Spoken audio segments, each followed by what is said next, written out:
Welcome, everyone. So, there's a central paradox that confronts pretty much every innovator, every entrepreneur, and every business leader today. And it's this. How does a brilliant idea, one that's actually been proven to work, manage to survive in the real world? Today, we're going to explore that critical question. We'll be diving deep, really conducting an in-depth analysis of how artificial intelligence is becoming this essential, strategic instrument for transforming technically sound concepts into economically viable and, most importantly, resilient organizations. All right, so let's start with this really fundamental question. We see it all the time, right? A new technology gets validated in a lab, a pilot program is a huge success, and the first wave of users absolutely loves it. And yet, when it's time to scale up, the whole thing just collapses. Now, this isn't just a string of bad luck. It's a systemic, recurring pattern. Our goal here is to understand the economic and operational forces that are driving these failures, and then to look at the specific mechanisms that can actually prevent them. So our analysis is going to begin with what we'll call the post-prototyping gauntlet. You can think of this phase as a crucible. It's the trial by fire where most new ventures ultimately fail. This is the exact point where a technically beautiful solution has to prove it can withstand the immense pressures of real-world economics. Competition, tight resource constraints, and the really unforgiving demands of the market. To be really precise, let's imagine a startup that's built a fantastic new app. In their closed beta, they've got 500 users, and it runs like a dream. But launching to the public? Well, that means navigating the chaos of millions of potential users, unpredictable traffic spikes, and the constant nagging need to manage server costs. This jump from that controlled, safe test environment to the live, dynamic, and messy market, that's the essence of the post-prototyping phase. The rules of the game change completely. This slide really just crystallizes that shift perfectly. Over on the left, in the prototype world, success is all about functionality. The big questions are, does the code actually work? And is the user interface intuitive? But once you move over to the right, into the real world, the key metrics become economic. The questions are now, okay, what's our customer acquisition cost? Can our infrastructure handle 10 times the load without our costs also going up by 10 times? And the big one, what is our actual path to profitability? You have to understand that acing that first set of questions gives you zero guarantee of surviving the second.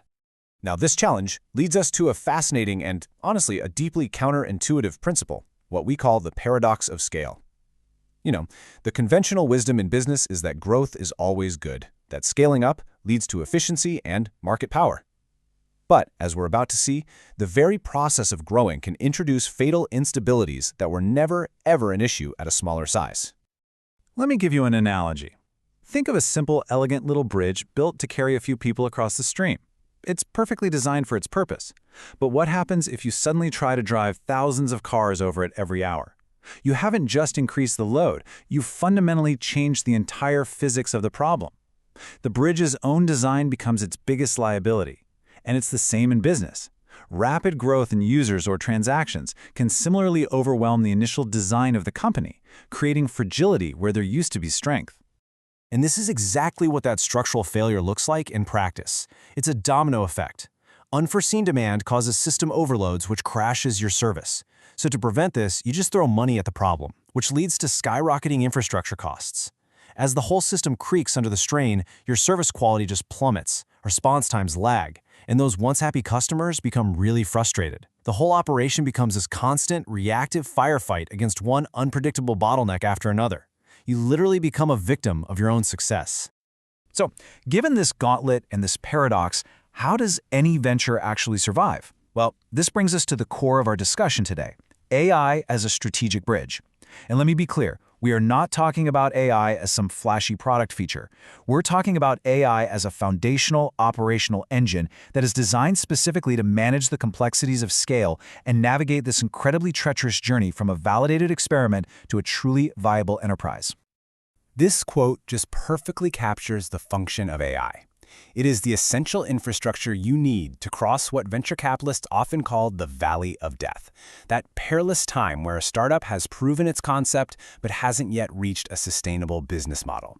AI provides the tools to actually build that bridge, making sure the venture doesn't just fall into the chasm below. And right here, we see the core economic function of AI assistance. It's all about decoupling growth from cost. In a traditional model, growth is linear. If your revenue doubles, well, your support staff and your server costs probably double too. AI aims to completely break that direct relationship. It enables a model where your user base can grow exponentially while your costs increase at a much slower, sublinear rate. And that, right there, is the mathematical key to profitable scaling. Okay, so how does AI actually pull this off? Let's deconstruct the core mechanics. We're going to examine 3 primary functions that all work together to manage that paradox of scale and ensure the firm's economic survival. First up, automation. Now, this is about way more than just chatbots. I want you to think about all the complex back-end processes that really strain a growing business. Things like financial reconciliation, inventory management, user provisioning, data quality checks. AI can automate these workflows, allowing the company to process 1 million transactions with basically the same operational overhead it took to process 10,000. It's all about creating operational leverage. Second, AI completely transforms monitoring from a reactive, backward-looking exercise into a proactive, real-time function. So instead of waiting for a monthly report to tell you that your server costs were way too high last month, an AI-powered system detects cost anomalies as they are happening, in real time. It can identify that a new software feature is causing an unexpected surge in database queries right now, allowing you to intervene immediately before it ever impacts the budget or the user experience. And third, and this is probably the most sophisticated function, continuous optimization. This moves beyond just monitoring what's happening to predicting what will happen. Based on historical data and current trends, an AI model can forecast a traffic spike and preemptively allocate more server resources. It can predict a potential supply chain bottleneck and suggest rerouting orders before the delay even happens. It actively prevents the very failures that arise from the paradox of scale. So, when you combine these 3 mechanics, the automation of process, real-time monitoring, and predictive optimization, what you get is a fundamental transformation. That fragile, static experiment evolves into a resilient, adaptive, and economically sustainable system that actually learns and improves as it grows. This table really drives home the strategic difference. Imagine 2 online retailers heading into the holiday shopping season. The company using traditional scaling waits for its website to slow down, and then its engineers have to scramble to add more servers. That's corrective action. The AI-assisted company, on the other hand, had systems that predicted the surge weeks ago. It analyzed purchasing patterns to pre-position inventory in the right warehouses, and it will automatically scale its server capacity fractions of a second ahead of the demand. You see the difference? It's firefighting versus intelligent design. This path to sustainability, it's a sequence that you just can't skip. You can't leap from a validated prototype directly to economic viability.